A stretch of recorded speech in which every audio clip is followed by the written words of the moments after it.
어떤 할머니가 앵무새 한 마리를 키우는데 이 앵무새가 얼마나 똑똑한지 주기도문과 사도신경을 다 외웁니다. 목사님이 궁금해서 한번 구경 삼아 할머니 집에 신방을 갔습니다. 할머니가 목사님, 우리 앵무새는 오른발을 잡아당기면 주기도문을 외우고 왼발을 잡아당기면 사도신경을 외웁니다 하고 자랑합니다. 목사님이 오른발을 잡아당겨 보았습니다. 정말 주기도문을 외웁니다.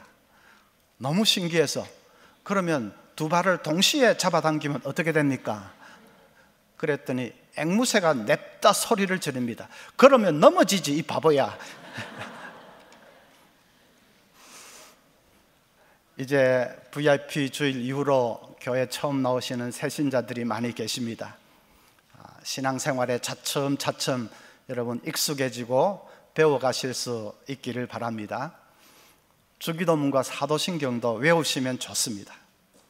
절대로 양발을 동시에 잡아당기지는 않겠습니다. 하나씩 하나씩 하시면 됩니다. 저는 오늘부터 몇 주 동안은 하나님이 어떤 분이신가 하는 것을 설교하려고 합니다. 하나님이 어떤 분이신가? 그건 신앙의 제일 기본이겠죠. 새신자들이 많이 계시니까 기본부터 시작하려고 합니다. 방금 읽은 말씀 다시 한번 보겠습니다. 하나님이 우리를 사랑하시는 사랑을 우리가 알고 믿었노니 하나님은 사랑이시라. 하나님이 어떤 분이신가 물으신다면 첫째도 사랑, 둘째도 사랑, 셋째도 사랑입니다. 하나님은 사랑이십니다. 우리를 너무너무 사랑하시는 분이십니다. 그런데 하나님의 사랑은 우리 인간의 사랑하고는 아주 다릅니다. 그래서 하나님에게만 있는 독특한 사랑의 특징이 무엇일까? 이제 그것을 먼저 살펴보려고 합니다. 첫째로 하나님의 사랑은 무조건적인 사랑입니다. 인간의 사랑은 조건적이지요. 상대방이 가지고 있는 어떤 조건을 보고 사랑합니다. 그 사람이 인물이 잘생겼기 때문에 또 역량이 있기 때문에 사랑합니다. 인품이 훌륭하기 때문에 그것 보고 사랑합니다. 어떤 경우는 돈을 보고 사랑할 때도 있습니다. 그런 사랑을 에로스라고 합니다. 에로스, 에로틱. 그러니까 성적인 사랑을 생각하기 쉬운데 꼭 그런 것만은 아닙니다. 에로스는 상대방이 가지고 있는 어떤 조건에 마음이 끌려서 사랑하는 그런 조건적인 사랑을 총칭해서 에로스라고 합니다. 어떤 여자가 갑부인 남자를 만나서 사랑하게 됐고 결혼까지 하게 됐습니다. 기자가 물어보았습니다. 언제부터 그 남자를 사랑하게 됐죠? 두 번째 만났을 때부터입니다. 기자가 아니 첫눈에 반한 건 아니고요 했더니 그 여자가 하는 말이 처음에는 그 사람이 그렇게 부자인 줄 몰랐습니다. 전형적인 에로스지요. 그래서 에로스 사랑은 한마디로 말하면 나는 당신이 필요해, 그래서 당신을 사랑해 하는 것입니다. 그것을 꼭 나쁘다고 할 필요는 없습니다. 상대방이 가진 그 조건이 필요하기 때문에, 그게 내 마음에 들기 때문에, 그래서 사랑하는 거, 그걸 꼭 나쁘다고 할 필요는 없지요. 그게 그냥 인간입니다. 그러나 하나님의 사랑은 그런 조건적인 것이 아닙니다. 아무 조건 보지 않고 무조건적으로 하나님은 우리를 사랑하십니다. 그런 사랑을 아가페라고 합니다. 아가페는 나는 당신을 사랑해, 그래서 당신이 필요해 하는 것입니다. 아무 조건 없이 당신을 사랑하기 때문에 당신은 꼭 있어줘야 해, 필요해 하는 것이죠. 우리는 사랑하면 워낙 에로스적인 것에 익숙해 있어서 아가페는 연상을 해보려고 해도 잘 연상이 되지가 않습니다.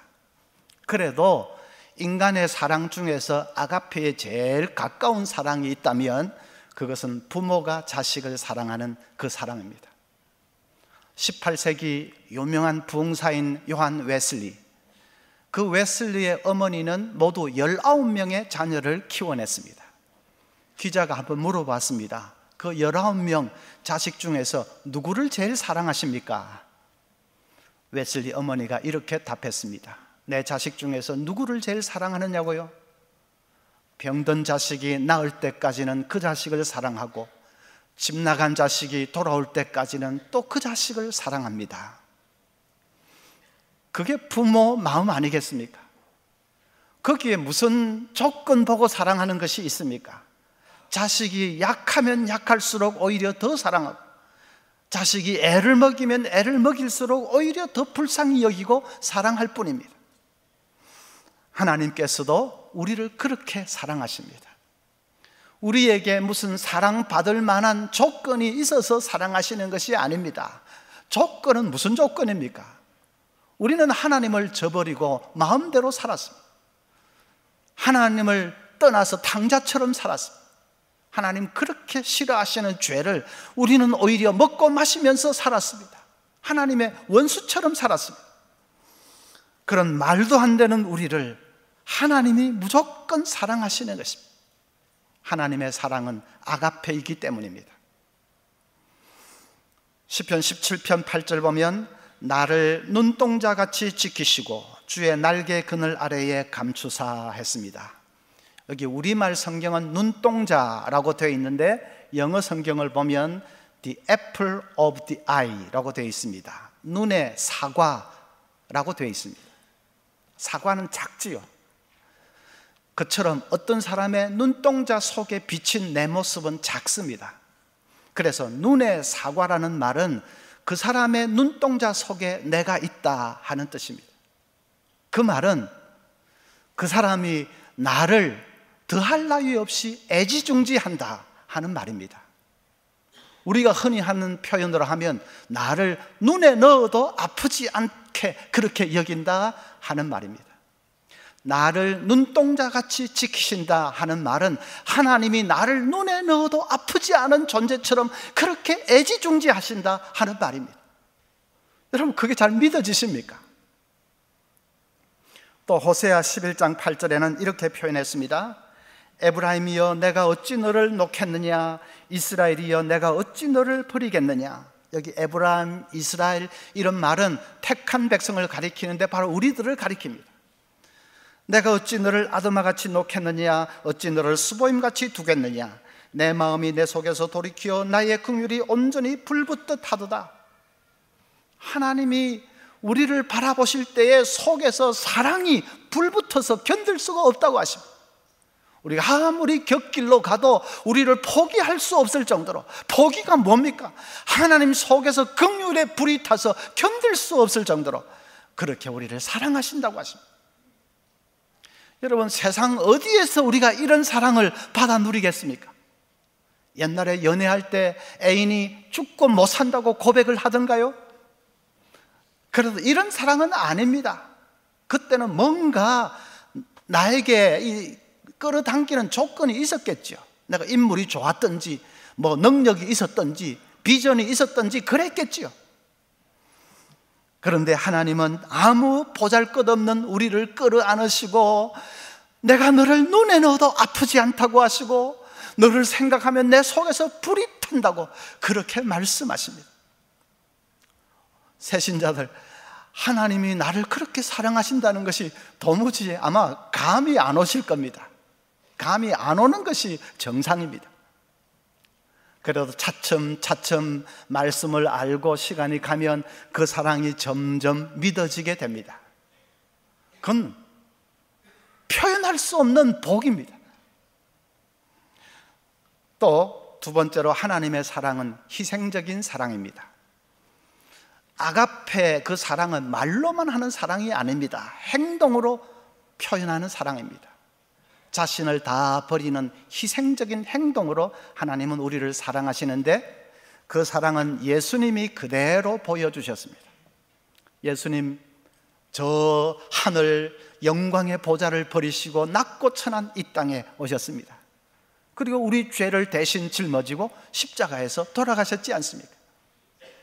로마서 5장 8절에 우리가 아직 죄인 되었을 때에 그리스도께서 우리를 위하여 죽으심으로 하나님께서 우리에 대한 자기의 사랑을 확증하셨느니라. 하나님이 우리에 대한 자기의 사랑을 확증하셨는데, 확실히 증명하셨는데 뭘 통해서요? 그리스도께서, 예수님께서 십자가에 죽으시는 그것을 통해서 사랑을 확증해 주셨습니다. 1988년은 우리나라에는 88 올림픽으로 떠들썩했지만 저 아르메니아에는 대지진이 일어나서 5만 명 이상이 죽었습니다. 그날 오전 11시 5층짜리 아파트가 심하게 흔들려서 수잔나라는 여인이 자기 딸을 콱 껴안았는데 바닥이 꺼지면서 아파트가 그냥 무너져 내렸습니다. 모녀가 지하실 좁은 공간에 매몰이 되었습니다. 밤이 되니까 너무 춥습니다. 오들오들 떨면서도 그 엄마가 자기 옷을 벗어서 깔아서 딸을 뉘었습니다. 며칠이 지났는지 딸이 배고파 엄마가 필사적으로 막 더듬어 봤더니 딸기잼 캔이 하나 손에 잡혔습니다. 그걸 어떻게 뚜껑을 따서, 그래서 자기는 입에도 대지 않고 딸에게 그 잼을 조금씩 먹였습니다. 하루가 더 지났습니다. 엄마 목말라.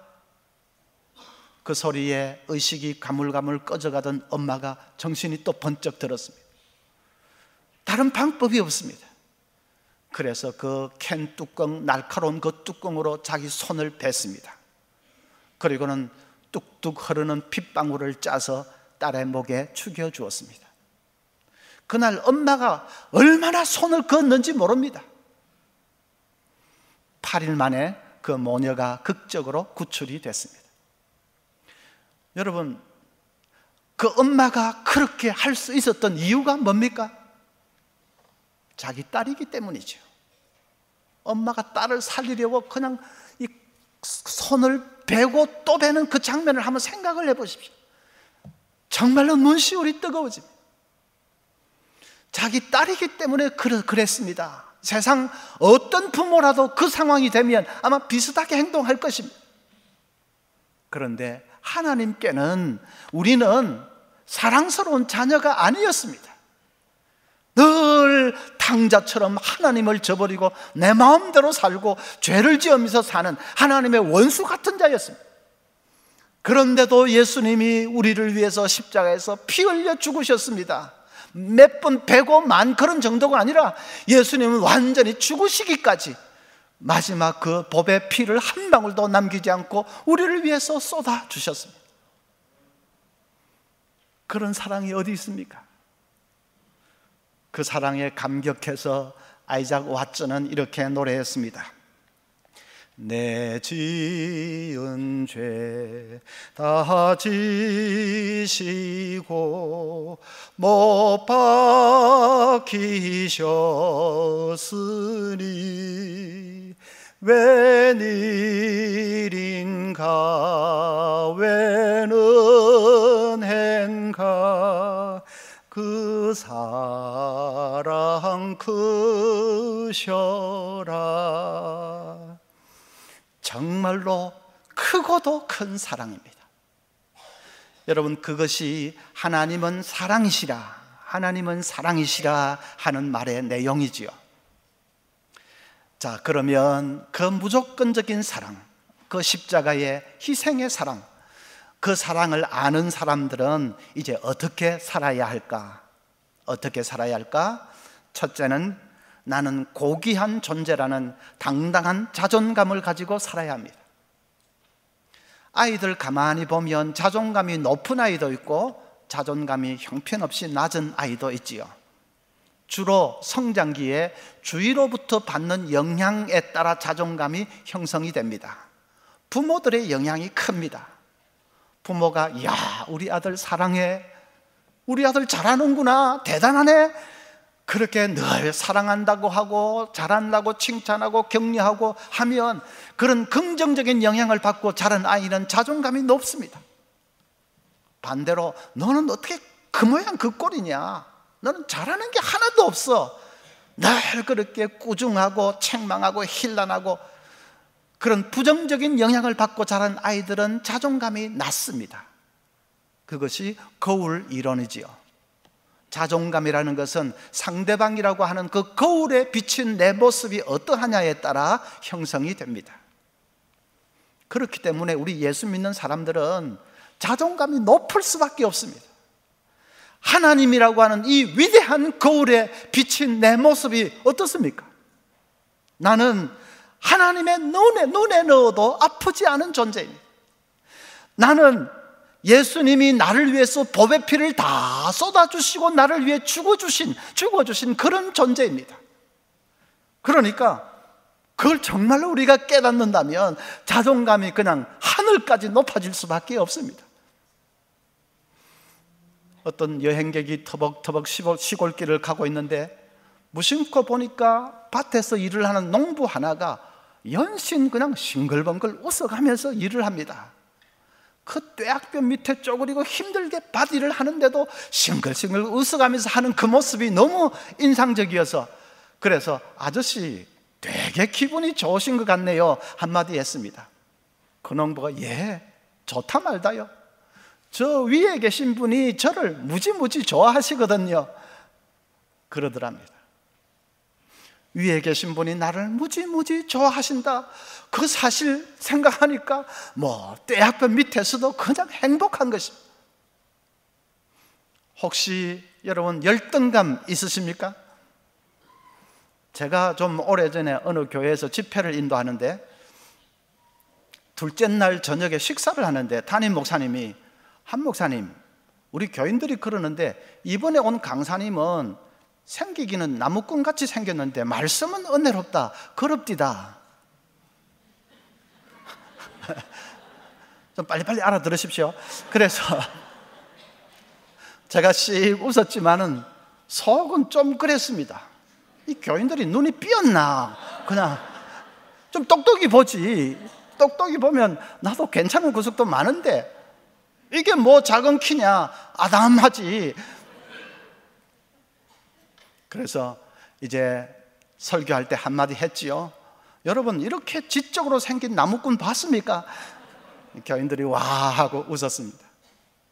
그 자리에 국회의원 한 사람이 있었던 모양인데 예배 마치고 나니까 저에게 다가오셔서 목사님, 국회의원들도 열등감 많습니다 하면서 어떤 사람은 뭐 어떻고 어떤 사람은 또 저렇고 하면서 쭉 얘기를 들려주었습니다. 저는 열등감까지는 아닌데 그런 얘기를 했습니다. 국회의원이라면 우리나라에서는 완전히 떵떵거리고 사는 사람들인데, 그런데 그 사람들 세계에서도 열등감이 많다, 열등감에서 해방된 사람은 아마 거의 없을 것입니다. 그런데 우리 성도들은, 예수 믿는 사람들은 열등감, 그런 거 멀찌감치 던져버릴 수 있습니다. 아니, 하나님께서 나를 눈에 넣어도 아프지 않다고 말씀하시는데, 나만 생각하면 속에서 불이 탄다고 말씀하시는데, 그런 사람이 난데 그 무슨 열등감에 시달릴 필요가 있습니까? 그냥 엉터리 같은 열등감은 다 던져버리고 우리는 당당한 자존감을 가지고 살아야 합니다. 둘째로, 나는 하나님 품에 안겨있는 사람이다 하는 믿음을 가져야 합니다. 신명기 1장 31절 보면 광야에서도 너희가 당하였거니와 사람이 자기의 아들을 안는 것 같이 너희의 하나님 여호와께서 너희가 걸어온 길에서 너희를 안으사 이곳까지 이르게 하셨느니라. 모세가 한 말입니다. 이 말은 이스라엘 백성들이 출애굽해서 이제 광야에 들어선 지 한 1년쯤 되는 시점에 모세가 그 이스라엘 백성들에게 하는 말입니다. 그 즈음에 이스라엘 백성들은 두려움에 떨고 있었습니다. 그들 앞에 끝없이 펼쳐져 있는 이 광야는 그 자체가 불안과 공포였습니다. 나무 한 그루 없는 이 광야를 언제쯤 벗어날 수 있는가? 아니면 여기서 우리 다 죽는 거 아니야? 그렇게 떨고 있었습니다. 그런데 모세가 하는 말 보십시오. 아니다, 두려워하지 마라. 우리는 하나님의 품 안에 있는 자다. 하나님이 우리를 안고 이 광야 같은 길을 나아가신다. 모세가 그렇게 외치고 있습니다. 여러분, 이 말씀은 바로 우리를 향해 주시는 말씀입니다. 우리는 하나님의 품에 안겨있는 자입니다. 우리를 너무너무 사랑하시는 하나님께서 우리를 품에 안으시고 이 광야 같은 세상을 나아가십니다. 여러분, 그것을 믿고 또 그 사실을 체험하면서 사셔야 됩니다. 어떤 분은 아무리 그렇게 얘기를 해도 느낌이 안 와요. 아마 그러시는 분이 계실 겁니다. 하나님이 나를 안고 계신다, 그런 느낌이 안 옵니다. 하나님이 나를 사랑하신다, 그런 느낌이 안 와요. 그러는 분들이 계실 겁니다. 어떻게 하면 그것을 느낄 수 있는지 말씀을 드릴게요. 하나님이 나를 사랑하신다 하는 성경 구절을 한번 쭉 추려 보십시오. 제가 방금 벌써 말씀을 드렸죠. 시편 17편 8절에 나를 눈에 넣어도 아프지 않은 존재처럼 그렇게 사랑하신다. 호세아 11장 8절에 나를 생각하면 속에서 긍휼의 사랑의 불이 탄다. 그런 구절도 있고, 그 다음에 많습니다. 요한일서 3장 1절 보면 보라, 아버지께서 어떠한 사랑을 우리에게 베푸사 하나님의 자녀라 일컬음을 받게 하셨는가. 우리가 그러하도다. 이사야 49장 15절에 여인이 어찌 그 젖먹는 자식을 잊겠으며 자기 태에서 난 아들을 긍휼히 여기지 않겠느냐. 그들은 혹시 잊을지라도 나는 너를 잊지 아니할 것이라. 내가 너를 내 손바닥에 새겼고 너의 성벽이 항상 내 앞에 있나니. 여인이 자기 젖을 먹고 자란 아이를 어찌 잊을 수 있겠느냐. 아니, 혹시 잊는다 할지라도 그러나 나는 너희들을 잊지 않는다. 하나님 말씀하죠. 나는 너희를 내 손바닥에 새겼다. 여러분, 무슨 메모지도 없고 하는데 아주 중요한 사람 만나서 저 사람 잊어버리면 안 되는데 하면 재빨리 손바닥에 쓰지 않습니까? 하나님께서 나는 네 이름 석자를 내 손바닥에 새겼노라 말씀하십니다. 또 로마서 8장 38절부터 보면 내가 확신하노니 사망이나 생명이나 천사들이나 권세자들이나 현재일이나 장래일이나 능력이나 높음이나 깊음이나 다른 어떤 피조물이라도 우리를 우리 주 그리스도 예수 안에 있는 하나님의 사랑에서 끊을 수 없으리라. 이 땅에 어떤 시련도 어떤 어려움도 어떤 것도 하나님의 사랑에서 우리를 끊을 수 있는 것은 없다. 하나님의 사랑보다 더 큰 것은 없다. 그래서 여러분, 이런 구절들을 오늘 너무 빨리 얘기해서 다 못 적었다 하면 CD를 사시면 됩니다. 그래서 이런 구절들을 여러분 딱 책상 앞에 써붙여 놓으십시오. 그리고 아침마다 그 구절을 읽으면서 자꾸 생각을 해보십시오. 묵상을 해보십시오. 단어 하나하나 그 뉘앙스 자꾸 이 묵상을 해보십시오. 자꾸 되새겨 보십시오. 그리고 마음을 열고 그 사랑을 받아들이는 것입니다. 하나님, 나를 그렇게 여인이 젖먹는 자식 잊지 않는 것처럼 그렇게 나를 잊지 않으십니까? 아니, 나를 하나님의 손바닥에 새기셨습니까? 나를 생각하면 속에서 불이 타십니까? 하나님, 내가 그런 자입니까? 하나님의 사랑을 받아들이십시오. 세상 사랑도 받아들이지 않으면 성립이 안 됩니다. 아무리 당신 사랑한다고 해도 그 상대방이 지금 내 돈 보고 그러지, 그러면 의심하고 그래버리면 사랑이 성립이 안 되지 않습니까? 아무리 사랑해도. 마찬가지입니다. 하나님의 사랑도 우리가 받아들여야 됩니다. 마음 문을 열고 활짝 받아들이십시오. 더군다나 하나님의 사랑에는 분명한 증거가 있습니다. 뭐죠? 증거가 뭐죠? 그렇지.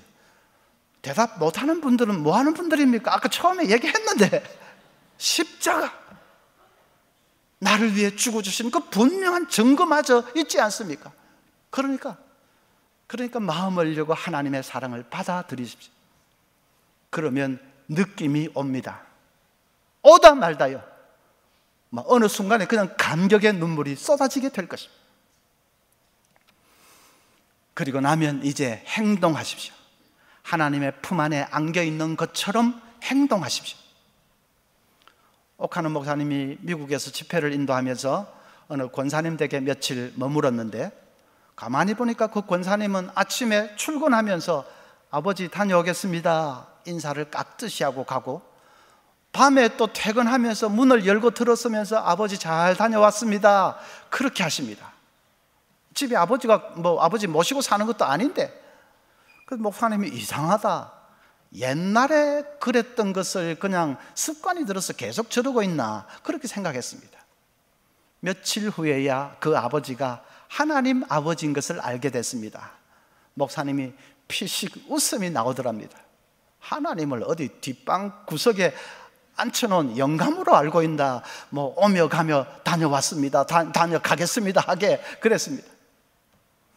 그런데 그 권사님의 삶을 가만히 보니까 꼭 하나님의 품에 안겨있는 딸처럼 그렇게 사십니다.